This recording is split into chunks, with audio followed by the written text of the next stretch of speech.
Hello, everybody. We are live again for another Moto Amino Presents interview with a motorcyclist. So I'm going to not butcher it this time. In rehearsal, I did butcher the name.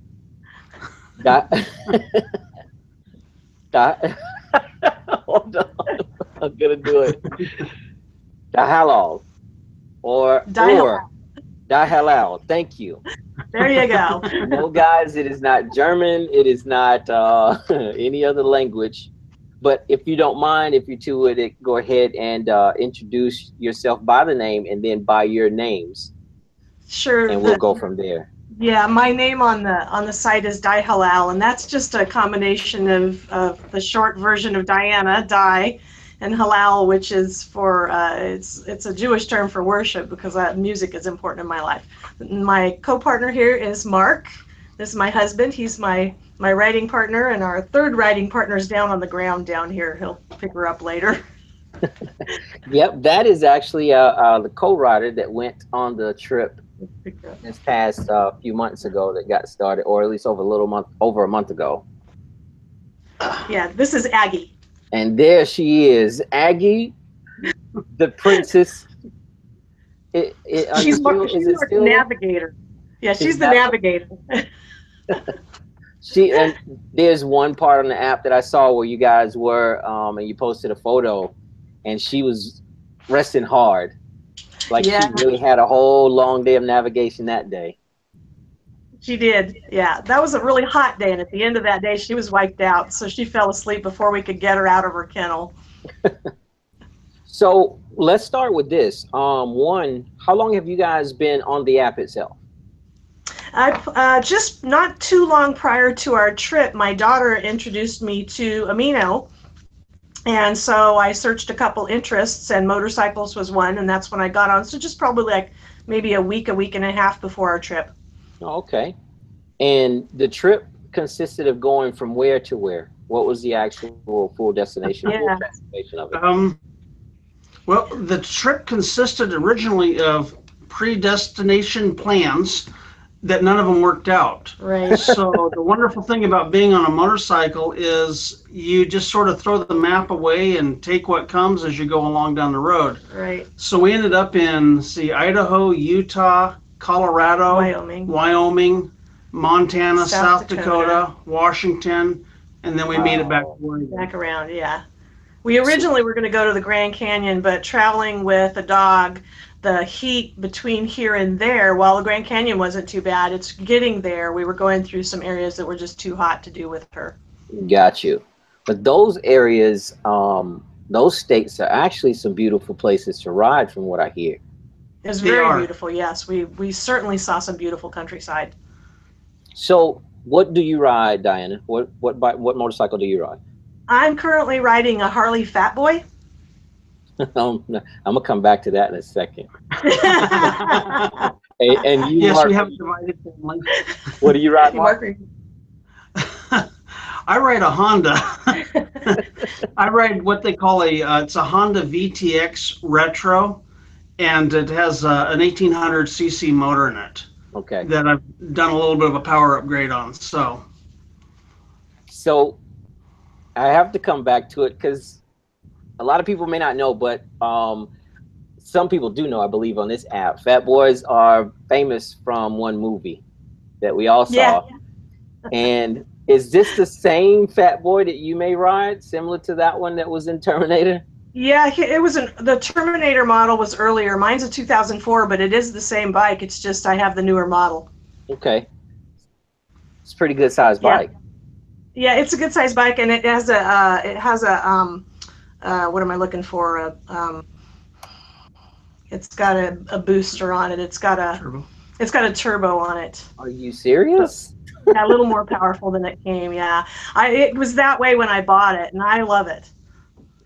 When she first started riding, she rode a smaller bike. She had a Kawasaki Vulcan Custom 900. And with my bike, she couldn't keep up. I couldn't, and we do these long rides, and so with an 1800 walking away from me all the time, it was frustrating. So So I was going to get a 1200, one of the 1200 lows, the Harley 1200 lows, but the guy in the shop said, if you're trying to keep up with the 1800, you won't be satisfied. And then so I saw this one, which was a used bike, and it was just beautiful.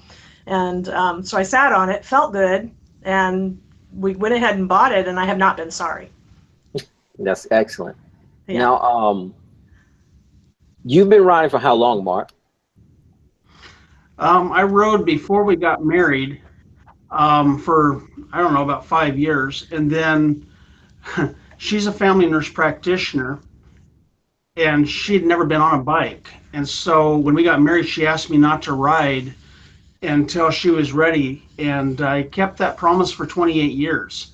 Wow. And then, yeah, some life events came and helped us realize that, you know what, why are we waiting?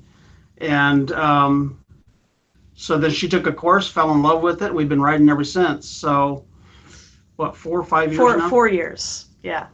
So, Diana, you actually went and you took the MSF course before you started riding? Yeah, I did. Oregon has a program called Team Oregon. So what happened is Mark turned 50, or I turned 50 first, the year before he did. So we're a little older than you guys. So I turned 50, and he gave me this amazing birthday present, and he was turning 50 the next year. I felt like I had to compete. And so then I thought about motorcycles. So I took him shopping, and we went and bought these 2 bikes, and I had never even sat on one before, and this was 4 years ago. And so I had a year before he turned 50. I said, you know, we'll take this year, you get comfortable with me riding, and then we'll take a long ride for your birthday. So for his birthday month, we took a 28-day ride and went 5,010 miles. Wow. 5,010. Yeah. Yeah. We went all the way to Iowa to a motorcycle museum that I've been wanting to go to. And then we rode around. Then we came around through Mount Rushmore. We just kind of went central states across to Iowa, and then the northern ride coming back through. It was amazing. So, in you guys' time of being together and riding, you've seen a lot of places. Yes, we have. Yeah, we bought it kind of. I'm not retired yet, but I have a good vacation plan that I accrue, and so once a year we take a really good ride. But once the weather clears, he rides all year round, and I'm kind of a fair weather rider. So when the weather clears in Oregon, we start riding. So I think for us, go ahead. I was just going to say, I think for us there was a situation that came up where life was a little unpredictable, to say at least for me. We'd gotten past that, but that kind of helped us to wake up that we don't want to be that old couple that sat around going, I wished we had whatever. So from there, we just decided, you know what, take each day as an adventure. And motorcycles just kind of fed right into that. How long have you had a passion for riding itself, Mark? My whole life.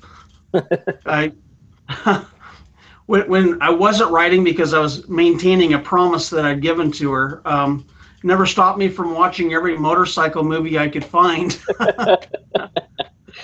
If it wasn't a Western, it was a motorcycle movie.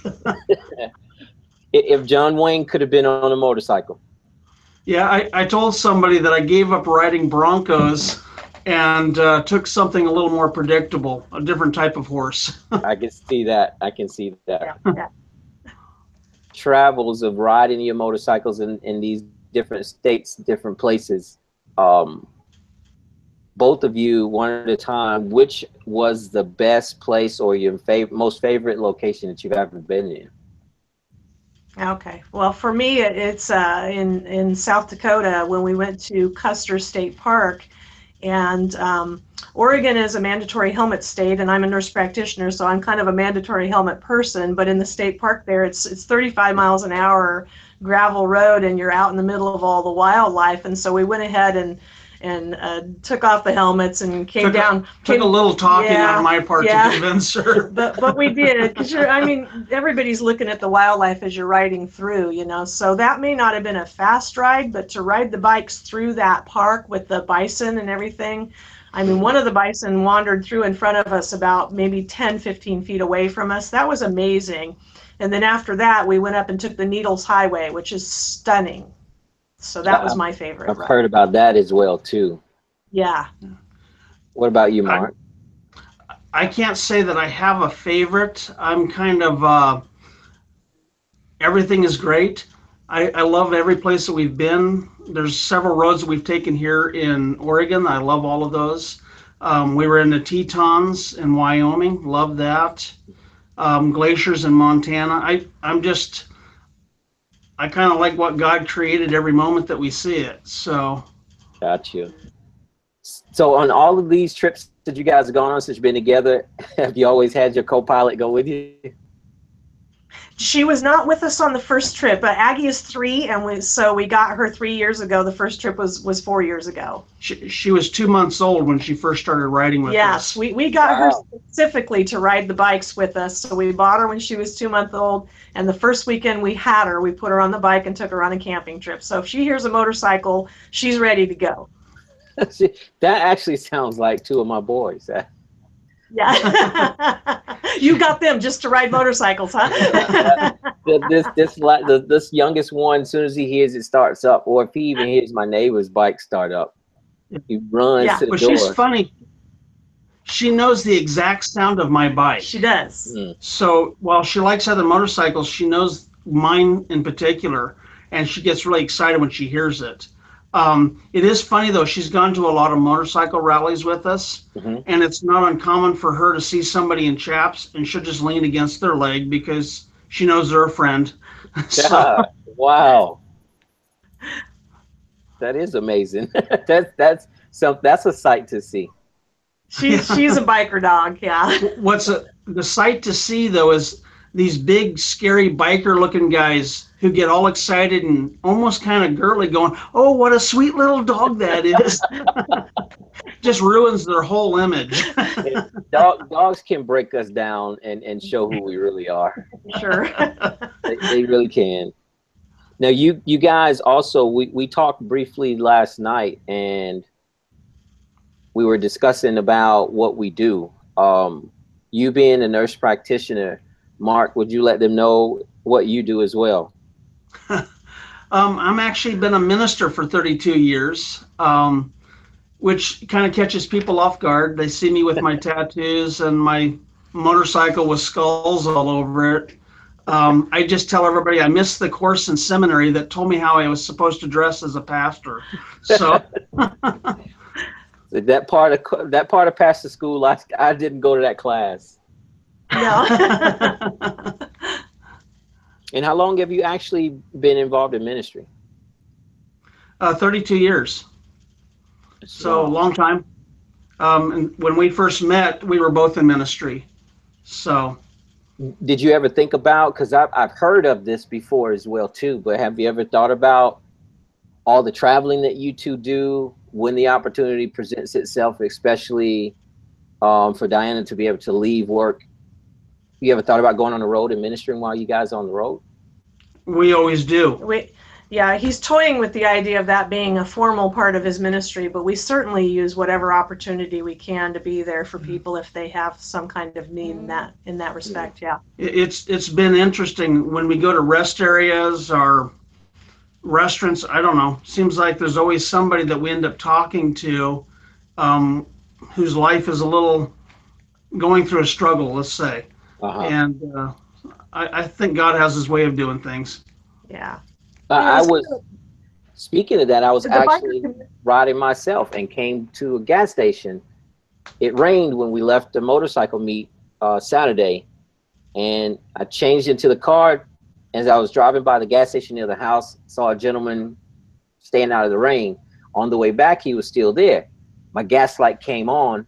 I pulled in to get gas, turned around, and as we always usually do to other motorcyclists, I said to him, trying to go ahead and stay out of the rain and not get so wet. And we started talking, and come and find out, same thing. He's been sober for 32 years.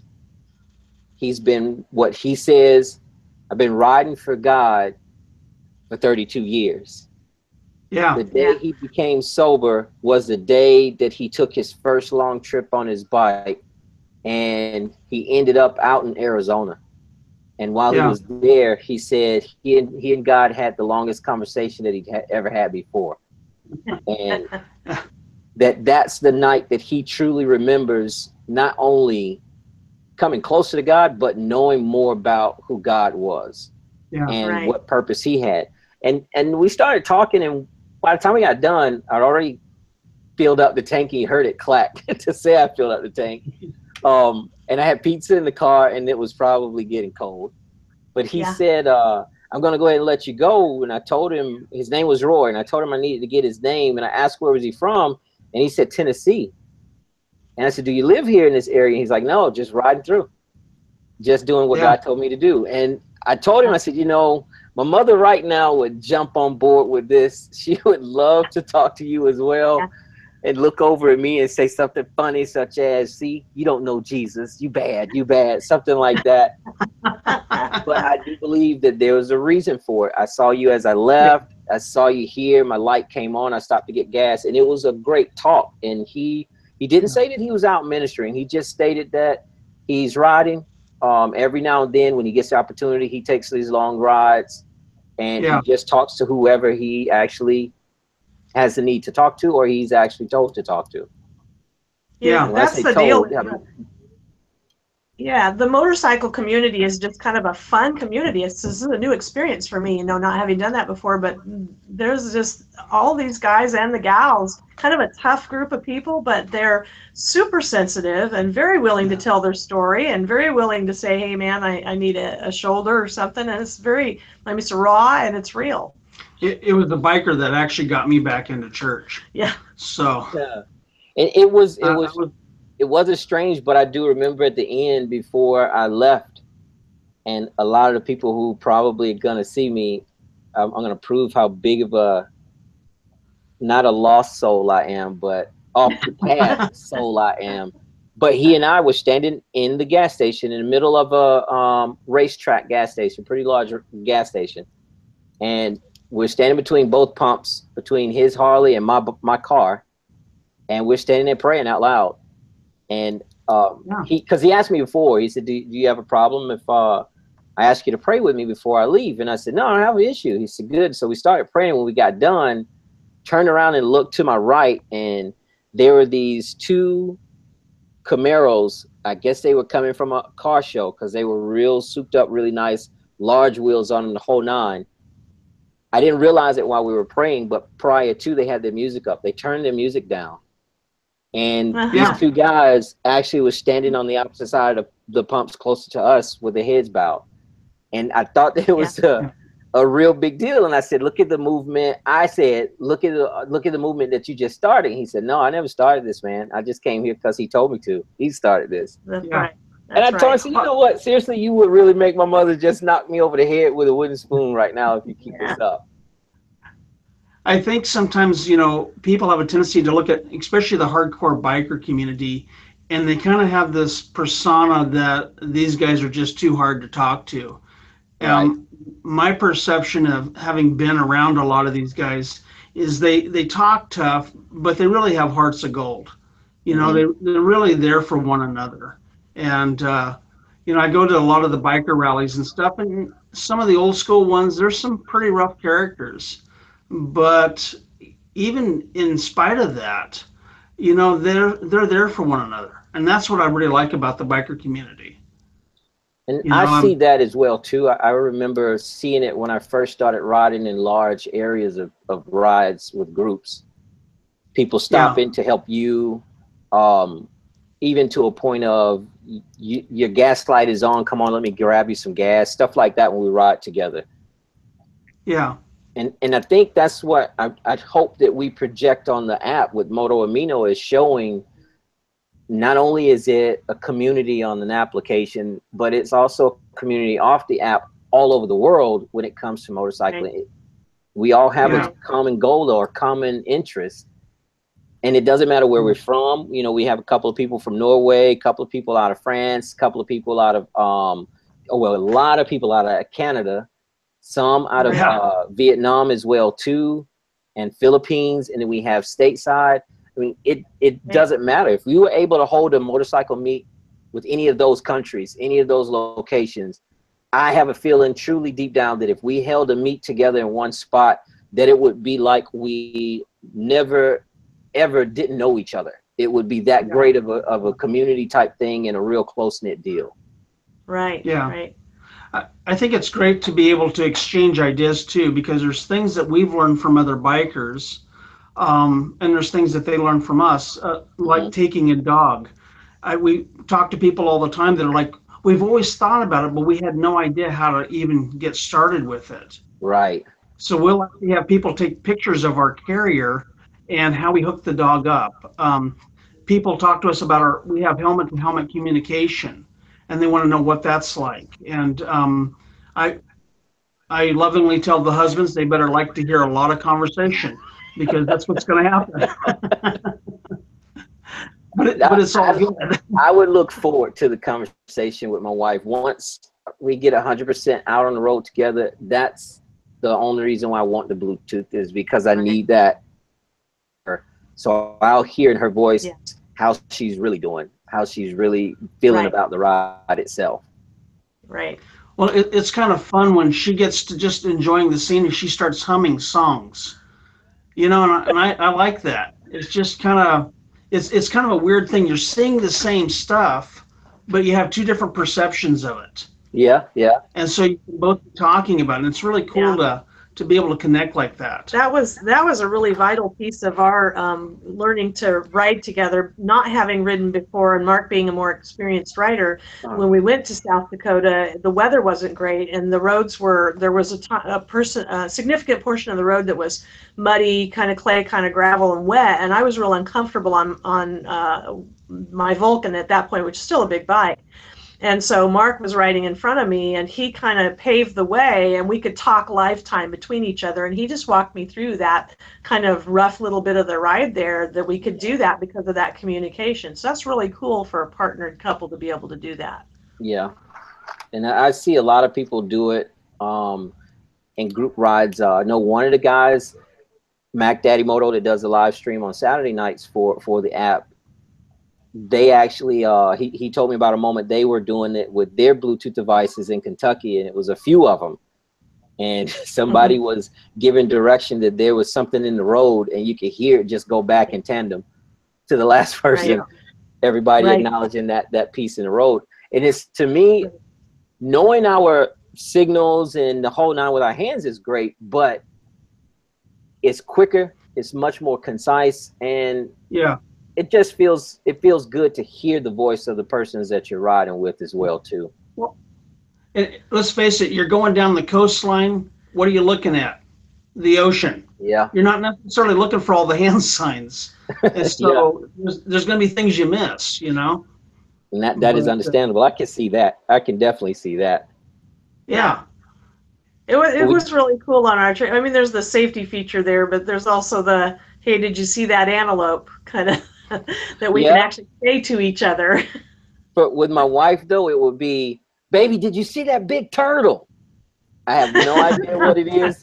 She can spot a turtle when we ride down the highway or the interstate. She just loves turtles. Her thing is, she'll get a thought and she'll go, oh, well, I assume something bad. And she's just getting ready to tell me something. And so I'm like, what? I want to let you know we do have Yami dropped in. Yami 125 is from our app as well. Irishman 80 is online, and they joined us. And I was surprised to see it, but Yami hasn't been on a group ride before. Okay. He's never been on a group ride before at all. And Irish actually invited him to hook up with them out of North Carolina. They're going to have a pretty good, a few motorcycle meets. Going to be 3 different points, I believe you and I talked about, Irish. And there's supposed to be 3 different locations. And he invited him to come out. I think that would be nice. And this is what we were just talking about earlier. This is the type of community that we're talking about. It's not a, yeah, man, you never been on a group ride before? Oh, you're not a rider, you suck. Just move on. Right. It's not like that.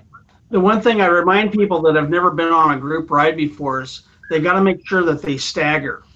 Right. So the leader is hugging the yellow center line, and the next person back hugs the white line. And I just remind people, because I'm kind of, most of the time I'm a lone wolf rider. And if I get into a group, I have to kind of remind myself, wait a minute, you're not leading. You need to stagger. And so I have to remind myself of that. So here where we're at, we started off not knowing it. We've only been in our current location for 2 years, and so we didn't know anybody over here. So we've been taking advantage of the poker runs in the area. There's a lot of veterans fundraiser poker runs here. We've gotten to know a few riders by doing that, because it tends to be a lot of the same riders that show up for all of these runs. That's a blast. Got you. Now, you guys got another trip planned before the summer ends? I think just shorter trips at this point. I've used my big vacation time up, but I have 3-day weekends, and so we can leave on a Friday after I get off work and not have to be back to work till Tuesday. So we'll take a bunch of camping trips. If I get my way, we're hoping to go see Crater Lake, which is beautiful, as well as we've got some friends over in Lakeview, and both of those are like a day to get there, a day to have fun, and a day to get back. So, and we live in the central Willamette Valley, which is just beautiful here. So we'll take a day run and just ride from where we're at to another location that's like hour and a half in the Willamette Valley, and do like a 3-hour round ride with a stop in the middle. It's just you can do a lot of easy rides that take a day in this area because it's so beautiful. Got you. Now I've started this deal. Mac Daddy actually got me on it, and it was a real good thing. We did it at a live stream that we did live at a motorcycle meet for Georgia Moto Meet 2017. And we talked to the top moto vloggers who were there, and we asked them this question. So if I was able to give you a blank check right now, no limit to the money, separate to both of you, but you could only get a motorcycle and only one motorcycle, which motorcycle would you buy? That's a no problem question for me. I'd like to have one of the Indians, not the new weird ones, but the ones that came out that are more like the originals. Got you. Yeah. And they are nice bikes. Actually, my father loves Indians. My father loved the Indian. Bike, red with the brown leather fringe trim. What about you, Mark? There's a custom build Harley that I've looked into because I like big motors, and what they're talking about is taking one where they would take the 110 engine out and put a 120 into it. Wow. But then you'd have to custom build the bearings and a few other items along the way. And but that's where that no limit check will come in. That would be a no limit check. Yeah, I would definitely add up very quickly. That's a dream bike. Yeah. Let me see if the guys had anything they said so far. Yep, they're actually, Stumpy Moto is here as well too. He dropped in. He's the young gentleman we interviewed last week. Very cool. I heard that interview and I really appreciated it. That was a wonderful story. He I mean, he took me by surprise. He took me by surprise, and it was a very good surprise. I wanted to make sure. Yes, yeah, Irish. They both ride cruisers. Actually, I'm gonna let you know. Actually, Diana rides a Fat Boy, and the newest model of the one that I said, like Terminator. And Mark actually has a VTX. What was a retro 1800? Correct? Yes. Yeah. Yeah. And mine's not the newest model. It's a 2004. It's just newer than the Terminator. Yeah, that's what I meant. Thank you for correcting me. That's what I meant. Newer than the one that was in the movie. Yeah. But he has a Fat Boy. Yeah. Right, so actually, we can go ahead and wrap it up. We almost started on time 100%. I mean, we were really early. I have no idea. I told you this is now the third time. There you go. Practice makes perfect. Yeah. I'm gonna need a whole lot of practice. A whole lot of practice. But I want to say first, I really appreciate you two for giving us the opportunity to interview you and see the life behind your eyes of why you guys ride and how you ride. And I think we got a synopsis of why you ride. I think we got a synopsis as well of how you ride. More than anything, you guys ride together. And I think that's going to be, if I hear it properly and I'm reading you properly through this monitor, that's going to be a long ride for a long time. Long time. Yeah, it's gonna be a long ride for a long time. Yeah, yeah. I tried to explain that to my wife. I remember the first time I told her that. She's like, "What do you mean a long ride for a long time? We're going on a long ride?" No, it's like, no, babe. If I trade anything or upgrade anything, it'll only be the bike. It will not be you. We'll be riding those bikes together, whatever they are, for a long time. Good man. Good man. I think the secret to a long marriage is learning to do everything together. Yeah, and it's a challenge for us, a lot of us, to start doing something together, especially when we come into a relationship and you still attempt to hold on to who you are and not looking at the fact that you're not the only person in this relationship. So it's a work in progress for a lot of people. Yeah, right. That's why I always say become best friends. You know, yeah. When you go fishing, take the wife fishing. When she wants to go shopping, go shopping.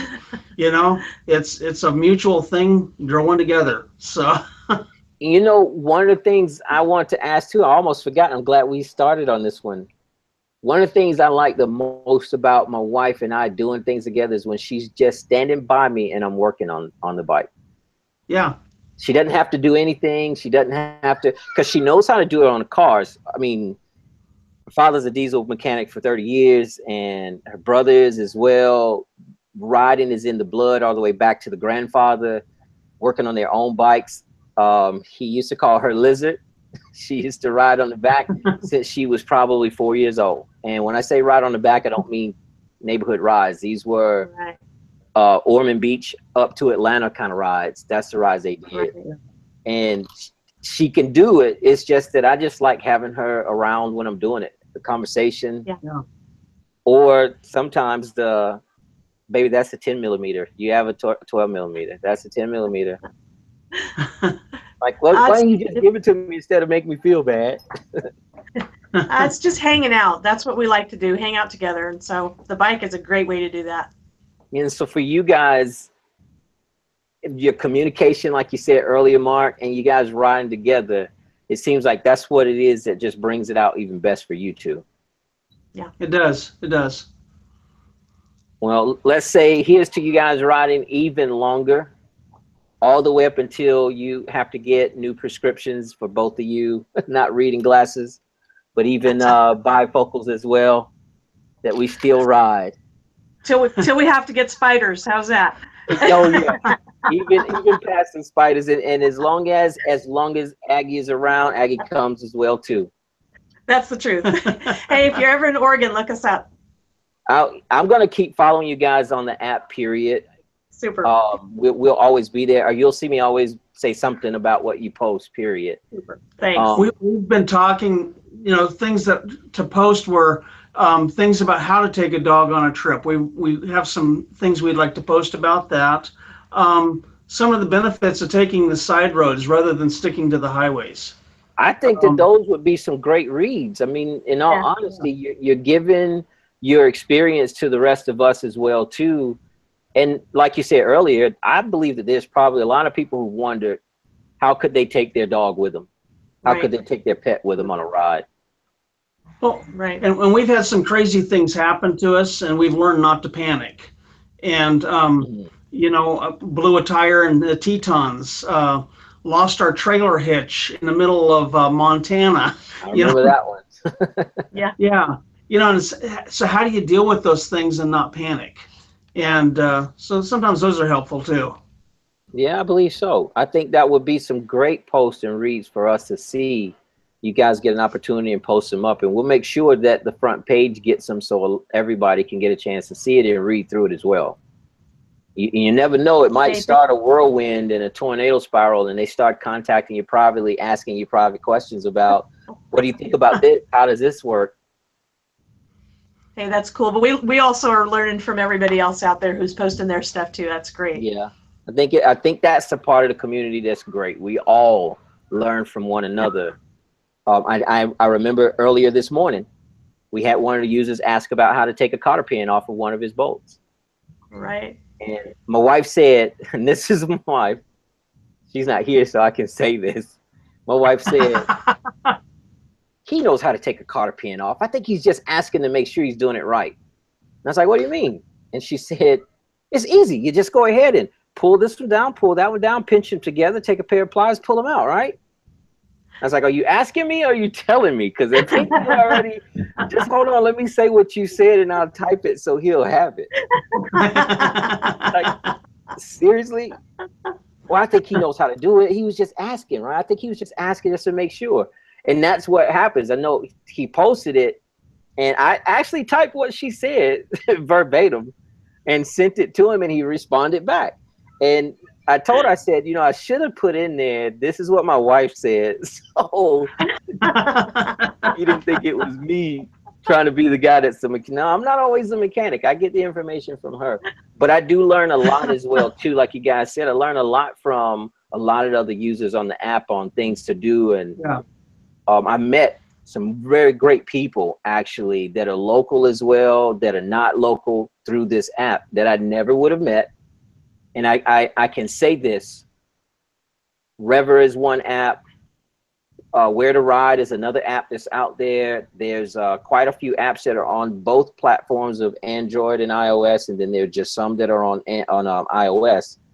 But I don't believe any of them can give what our app has given us as a community. We're able to connect, we're able to share, we're able to give information and pass on. And actually, not that we want to truly do this part of it, but we're able to mourn with each other about incidents that's happened to friends and other riders. And I don't think any other application can do that for any motorcyclist or any community of motorcyclists at all. So I challenge anybody, if you watch it and you see it, post in the description and tell me if you can find an app that does better than ours, because I'm going to be very adamant about it, and you probably need to go and talk to my wife on the app before you say something to me. I'm pretty stubborn, and I'm a great debater, but I don't think that there's anything out there that can compete with the app that we have. I mean, I wouldn't have met you two. I wouldn't have met Stumpy Moto. I wouldn't have met Irish and his sister and gotten the kind words from their mother on here if it weren't for this app. And I have the other apps on my phone, and I never got anything from them other than basic single stuff. But as a community and having these meets and being able to meet each other and knowing that there's a guy now that I know that lives right near me in my same area that loves bikes and has skill set in welding as well too. I wouldn't have known him. I would never have known him. I just would have heard his engine roar as he's going down the street from us, and that would have been it. Yeah. Right. Yeah. I think the one mistake in a biker community is to think that you know everything. And that's where we all come together. I learn stuff from other people all the time.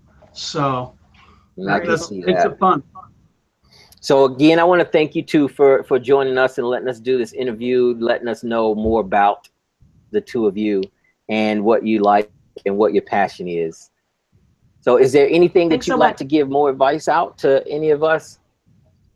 I think I put it on the blog mostly. Most of what's there I've written, but Mark has contributed through the whole thing. It's all both of us. Okay. So you guys, I left their link in the description as well on the app. Check them out. Go into it. In the blog on the app itself for our live stream tonight, you'll see it. Go check out their photos. Ask questions. Find out how you can take your pet for a ride as well too. See if it's simple. See if it's not. What telltale signs do you need to look for to make sure that your dog is prepared to actually get on the bike with you? They may not be. You never know. If they're biting in the back of the neck, it's probably not a good ride.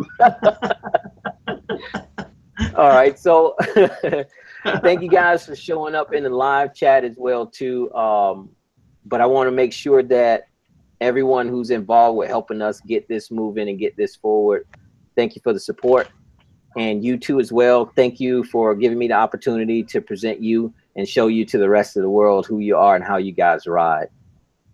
Well, thank you. Thanks a bunch. Have a good evening. God bless. All right, don't hang up. You give me a second. I'm just going to stop our live stream, but you don't hang up.